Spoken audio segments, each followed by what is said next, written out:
When I first arrived in Sussex, I was surprised and pleased to discover that there was an actual castle not 2 miles away from my new home. In fact, I could see it from my home. Because it was so close and filled with history, I wasn't bothered at all that it was a complete ruin, with only a partial tower reaching to the sky. I just had to find out as much as possible about the castle, its builder, and its history. And with some digging, I found a wealth of information about it. So much so that I will have to break this video into 2 parts. The first part about the castle itself, and the second about the family who founded it 1,000 years ago. But before I continue, I should tell you where it's located. Looking at a map of Sussex, the castle is near the coast, just 9 miles northwest of Brighton, and 5 miles north-northeast of Worthing. It's situated in the valley of the River Adur, which over the millennia carved a channel through the massive chalk formation of the South Downs. The castle was built in this location for 2 reasons. First, to defend the natural invasion route from the coast through the valley of the River Adur, a route which the Danes and Vikings had previously used to raid inland. And second, to protect and control the town of Steyning, which was an important port during medieval times. The history of Sussex goes back much further than the conquest of England by William the Conqueror in the year 1066, but for Bramber Castle, we need go back no further than that momentous event. Because Sussex was the Conqueror's foothold in England, due to its location relative to Normandy, right across the Channel, William, the Conqueror, made sure to organize it for its best defense. Using the existing 4 Saxon administrative areas, or rapes, he split one of them into 2, making 5 rapes, and gave each one into the responsibility of one of his loyal retainers who had come with him during the invasion. Much later, a 6th rape was created from the 5, centered on Chichester. One of the new rapes, the Rape of Bramber, was centered on the River Adur, which had as its principal port the town of Steyning. 900 years ago, the river was fully navigable by the ships of the time, which could easily sail or row all the way up to Steyning to offload and take on cargoes. This was made especially easy because of the daily high tides, which made the river flow backwards, making it easy for ships to move upstream twice a day. But this navigability also made it easy for enemies to invade deep into Sussex. A stronghold was needed to make such invaders think twice about it. William the Conqueror gave the Rape of Bramber to another William, who was the Lord of Braose in Normandy. He is known to us today as William de Braose, and he and his descendants held that lordship over Bramber, with one brief interruption for the next 250 years. William de Braose chose to build his castle on a knoll overlooking both Steyning and the river and the tidal flats leading up to it. It was a natural place of defense, and though there is some disagreement among archaeologists about it, it may have been the case that the location had been used by the Saxons as a place of fortification. In support of that theory, even though excavations done at Bramber in 1966 and 67 failed to find any Anglo-Saxon traces, it is likely that the name Bramber was derived from the Anglo-Saxon name for the location, which was Brimber. The second syllable of its name reveals its purpose, since a burg, or berg, was a fortification or fortified settlement, related to the Proto-Germanic word for to shut in for protection. The first syllable, brem, is an Anglo-Saxon word meaning strong sea, which reflects the relationship of this location with seaborne commerce. In the 9th century, this is well before William the Conqueror, raids and invasions by Vikings had prompted King Alfred the Great to develop a network of burgs and roads to use against such attackers. Some were new constructions, others were situated at the site of Iron Age hill forts or Roman forts, and employed materials from the original fortifications. As at Lundenburg, medieval London, many were also situated on rivers, as was the case for Bramber. This facilitated internal lines of supply while attempting to restrict access to the interior of the kingdom for attackers in shallow draft vessels such as longships. Other places in Europe that seem to have begun life as places of fortifications are Edinburgh in Scotland, Strasbourg in France, and Hamburg in Germany. Bramber Castle was originally of the Motte and Bailey type, a Norman design that was very prevalent at that time in medieval Europe. The topic of Motte and Bailey deserves a much more detailed treatment, but that's for another video. I'll just say here that a Motte and Bailey castle has two basic parts: a fortified enclosure called a bailey, which has a timber palisade around its perimeter, and a motte, which is a mound, usually artificial, built next to or within the bailey, surrounded by its own palisade and topped with a structure known as a keep. Motte and Bailey castles are always surrounded by one or two deep ditches or moats.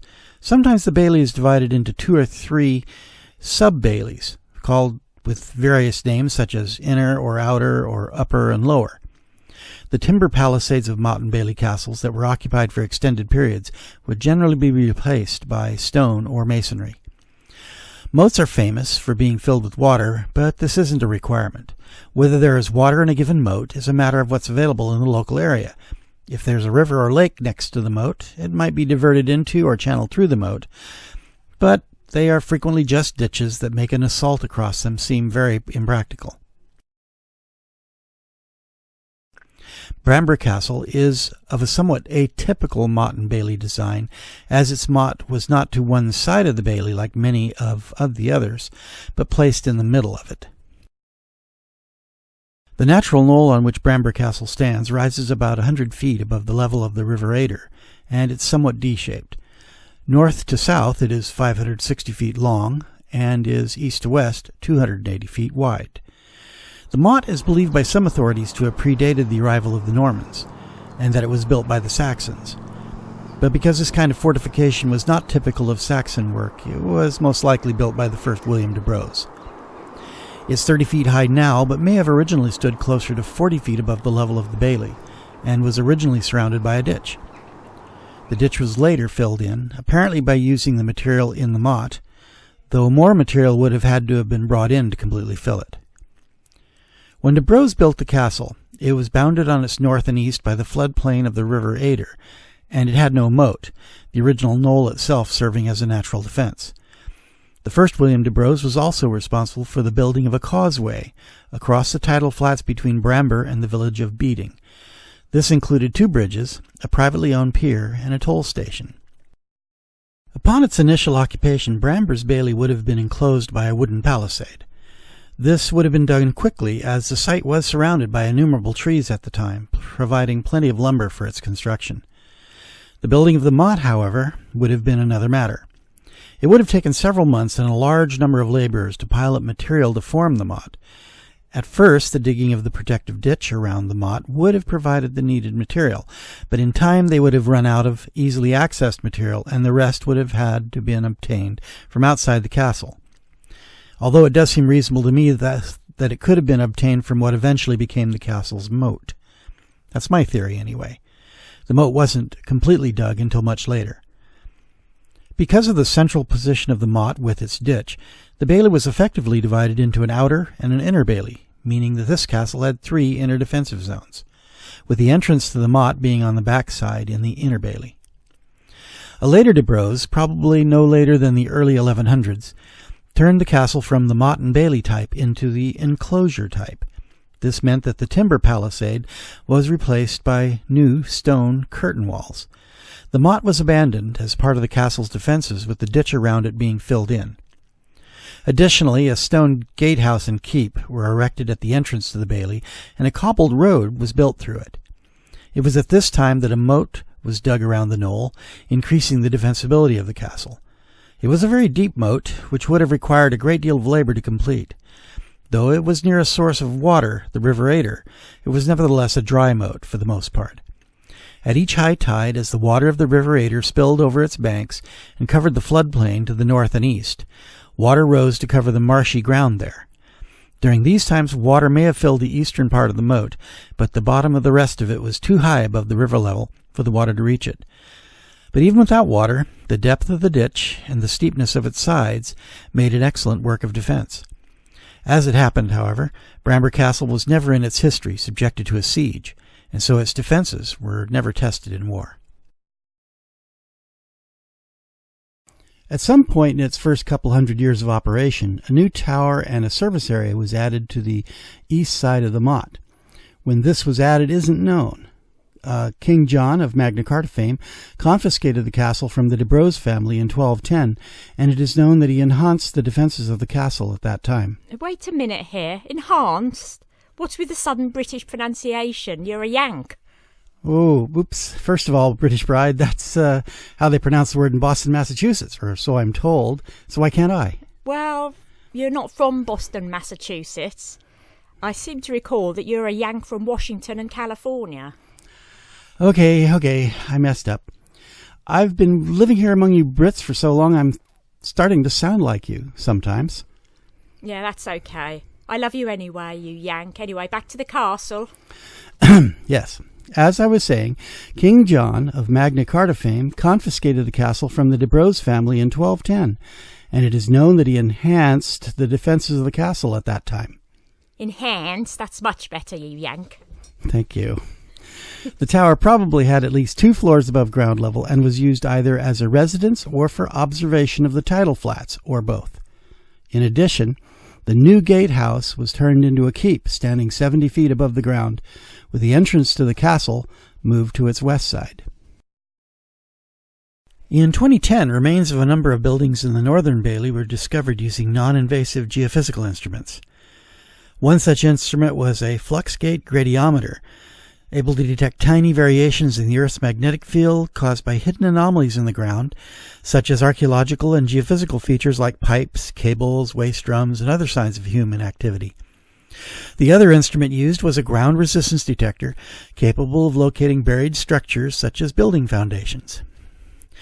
Now, the functions of the structures in the northern part of the Bailey were not determined, since no digging was done at that time in that portion of the Bailey, and upon checking, no digging is planned to be done in the near future, probably even the far future. But anyway, at its height, probably in the 12th and 13th centuries, this castle would have looked magnificent. There's no way to tell for sure what it looked like, and there are no known surviving drawings of the castle in its heyday. But we do have this speculative attempt at an aerial view looking northeast, drawn in 1938 by local artist J.G. Garrett. Now, from evidence visible in the current day, there were certainly a drawbridge and a causeway. But Garrett is guessing as to the presence of other outer works, such as a barbican, and the other structures beyond the main entrance to the castle, such as an outer bailey. But this is probably similar to what the castle actually looked like, since archaeological investigations carried out in 1966 and 67 did find evidence of such outer works.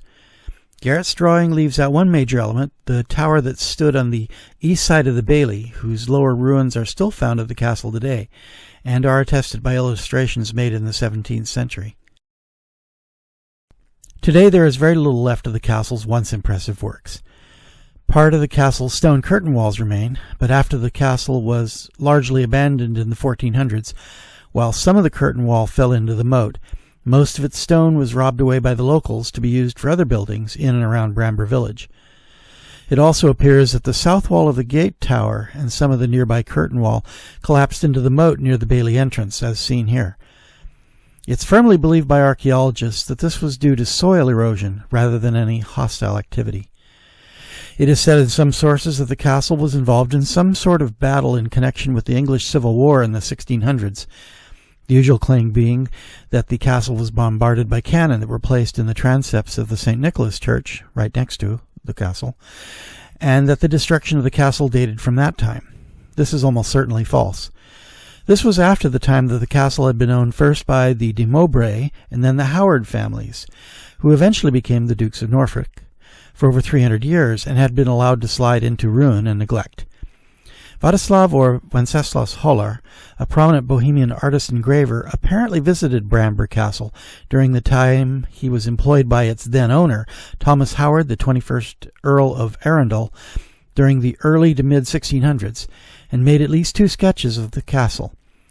These sketches show the severely neglected structures then standing.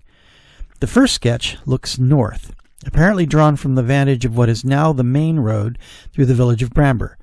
This sketch was almost certainly drawn before the English Civil War, and shows a castle that is in no condition to serve as a fortification.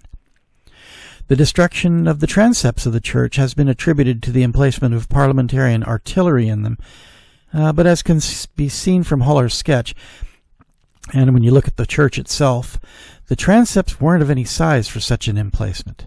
Since the skirmish most likely involved a contest for control over the bridge over the River Adur at Beating Village, as reported in some sources, the grounds of the church being about 1,500 feet from the bridge's approaches and 45 feet higher in elevation would have made an excellent place to fire cannon from, in support of the infantry assault.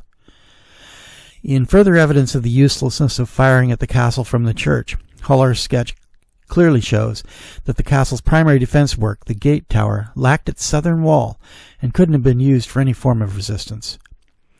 The curtain wall surrounding the inner bailey was likewise hardly worth shooting at. Wenceslas Hollar made a second drawing, this time of the castle as seen from the northern bailey looking south, and we see additional structure that is only suggested in the previous drawing. As can be seen very clearly, the motte and the entire castle grounds were free of trees, and the structures are very, very decayed and really quite useless for anything. An interesting side note is that the west and north walls of the gate tower seem to be pictured with buttresses. Hollar had a solid reputation for accuracy, so there's no doubt buttresses did exist on these walls. To the left of the motte, there appear to be other structures, the first being in the position of what I am calling the mid-tower. Here in this archaeological sketch, what I am calling the mid-tower is labeled later medieval ruins. There appears to be pretty substantial stonework and masonry here. Hollar's sketch shows that 400 years ago it stood at least as tall as the motte did, and so perhaps it originally had 2 floors. However, all we see nowadays are stumps. Looking again at Hollar's view from the north, we see what seems to be an additional tower represented, but of course that's real close to the observer, and perspective makes it seem tall, but of course this is just likely to be person tall of some sort. Anyway, this appears to be the corner of a structure or part of a structure running north from the mid-tower. We can see evidence on the ground of this stonework and masonry. The mid-tower and the related works appear to have been used for various utility purposes, but the exact purposes remain unclear. A not-to-scale diagram made a number of years before that last archaeological expedition suggests that there may have been a lookout, a religious shrine, domestic apartments, and a kitchen. This diagram is referenced in the report printed in the Archaeological Journal, but the authors credit it merely as an unreliable speculation.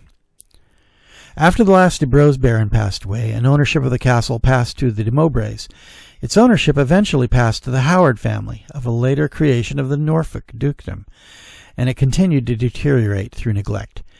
Though the grounds were used for various purposes over the years, including in Victorian times, the castle, hotel, and pub in Bramber Village, which rented the castle grounds as a pleasure park and tea room. The 16th Duke of Norfolk sold the castle to a private party in 1925, and after a time it was finally bought by the National Trust in 1945 and became protected property. It's now administered by English Heritage.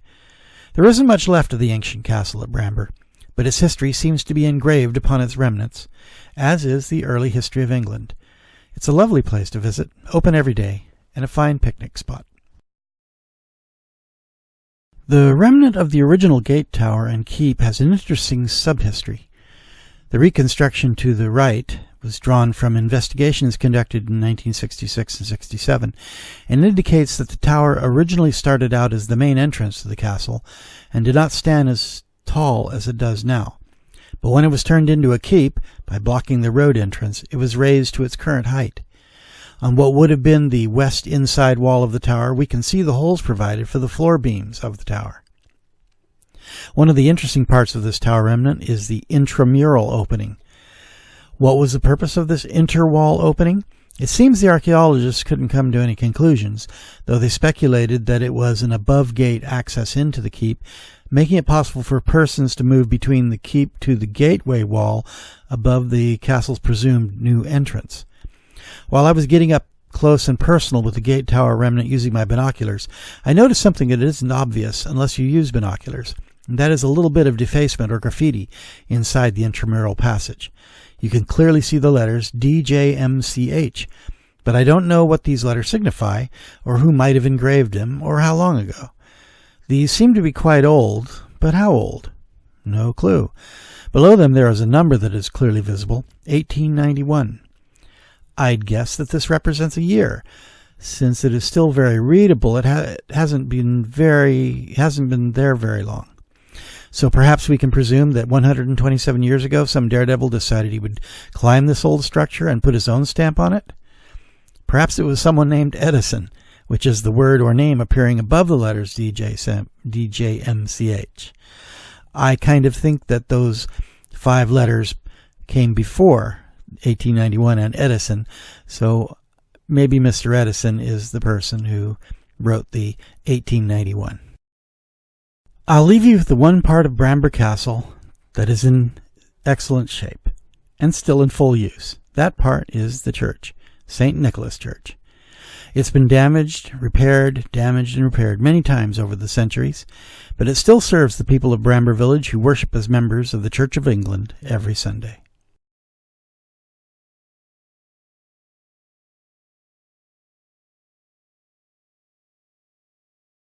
This has been a production of A Yank in Sussex.